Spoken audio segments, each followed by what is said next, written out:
Hi friends, అందరికీ welcome to my channel. అందరూ బాగున్నారా? అందరూ బాగుండాలి, అందులో మేము ఉండాలి అని నేనైతే మనస్ఫూర్తిగా కోరుకుంటున్నా. చెట్టు మొదట్లో గడ్డి తీయడం అయితే అంతా అయిపోయింది. ఇంకొక 2 సార్లు అయితే ఉందన్నమాట. మొత్తం అయితే తీసేసిన ఒక్కదాన్నే. చూడండి, ఇక్కడ దాకా తీసిన అనమాట. ఇక్కడ దాకా అయితే తీసేసిన. ఇంక ఈ కొంచెం ఉంది. 2 రోజులు పట్టింది నాకైతే ఒక్కదాన్నే తీయడానికైతే. ఎందుకంటే మనుషులైతే కూలికైతే ఎవరు రాలేదన్నమాట. ఎక్కడ పనులు అక్కడ బయట అయితే వెళ్ళిపోతున్నారు కూలికి. ఇంకా కాబట్టి పల్లెలో వాళ్ళని వెతికేకి తిరిగేదానికి 1 గంట అయితే వేస్ట్ అవుతుంది అనమాట. ఆ గంట ఇక్కడ పని చేసుకుంటే సగం పని అవుతుందని చెప్పి నేను ఒక్కదాన్నే చేసుకుంటున్నా. చూడండి, మొత్తం 4 కాయలు అయితే మొత్తం అయితే తీసేయడం అయిపోయింది. ఇంక కొంచెం తీసేస్తే మొత్తం అయిపోయినట్టే అనమాట.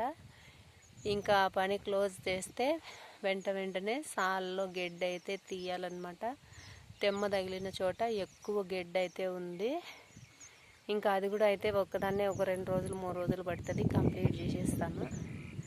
ఎందుకంటే కూలోళ్ళు అయితే దొరకడం లేదు కాబట్టి మా పని మేమే చేసుకుంటున్నాము. కూలోళ్ళు నమ్ముకుంటే పనులు అయితే చేయలేము కదా.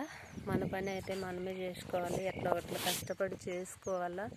కానీ బాధ ఏమంటే వర్షం అయితే బాగాలేదు. మోడాలు మాత్రం చూడండి, మోడాలు మాత్రం ఈ విధంగా అయితే ఎగిరినాయి, కానీ వర్షం అయితే ఒక్క డ్రాప్ అంటే డ్రాప్ కూడా కింద పడలేదు. ఇంక ఈరోజు వరినారు అయితే పోయడానికైతే దున్ని పెట్టినాము. వాన మాత్రం రాలేదు.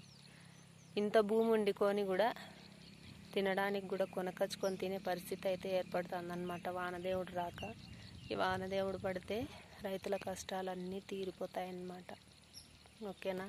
బాయ్.